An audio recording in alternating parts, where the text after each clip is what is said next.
Well, Israel's omission from that so-called list of shame has drawn criticism from rights organizations. Last year was one of the worst for Palestinian children. The latest Defense for Children report found that Israeli forces and settlers shot dead 44 Palestinian children in the occupied West Bank last year. Most were killed in Ramallah and Jenin.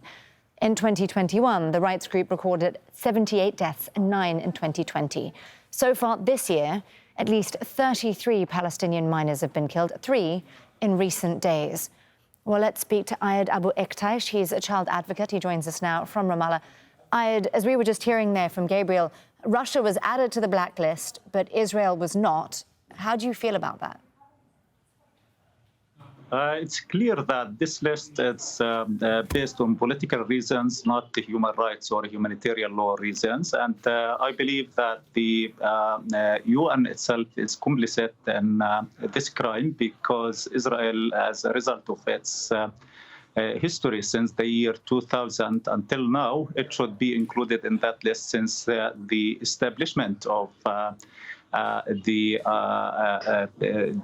monitoring the situation in armed conflict situation. Since the year 2000 until now, the Israeli army and the Israeli settlers killed more than 2,270 Palestinian children. So far this year, 35 Palestinian children were killed, and among them 13 were from Jenin. And during the last military assault against Jenin, 4 Palestinian children were killed. So we believe that Israel should be included, and we believe the Israeli army is the most appropriate army to be included in the list of the UN Secretary General for armies and armed groups that violate children's rights because of their historical practices and not abiding to the international humanitarian law standards, mainly the principle of distinction, proportionality, and necessity. And this was very evident through their conduct in Jenin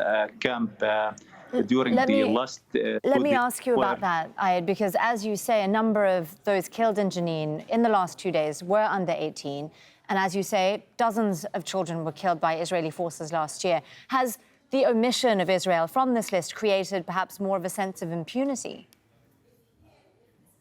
I think it's a green light from the international community for Israel to go ahead with its atrocities against Palestinian children in the occupied Palestinian territories. Because as long as there is no accountability for their practices, Israel will go on these practices against Palestinian children. So we believe that it's the role of the international community to put more pressure and sanction Israel for these practices. And as long as there is no accountability for the Israeli soldiers and for Israel, this will implode Israel to keep on in its atrocities against Palestinian civilians, among them children. Well, speaking of accountability, we heard from Jeffrey Robertson earlier, former United Nations war crimes judge, and he highlighted that you need independent, objective access in order to assess whether war crimes have been committed, including those against children.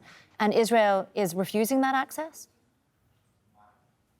I think that all the reports of commissions that have been established by the UN Human Rights Councils came to the same conclusion that Israel commit war crimes and crimes against humanity. But the problem to translate these recommendations and outcome into action against Israel in order to pressure it to stop these practices against. And we believe that the international community at its disposal, they have a lot of tools in order to sanction Israel, like diplomatic or political or economic and other sanctions against Israel in order to force it to abide to its legal obligation. But the problem, for example, during the last assault against Jenin camp, there was support for Israel from international community, mainly the U.S., when they regard that Israel has the right to defend its security And we believe that the justification for Israel and committing these crimes against Palestinians among children under the pretext that the main purpose is to counter terrorism, we believe that it should not be stand from the point of international humanitarian law. Israel has obligation, and this obligation should be protected and respected. Abu Eqtaish, the child advocate, speaking to us from Ramallah. Thank you for joining us here on Al Jazeera, sir. Thank you for sharing your thoughts. Thank you.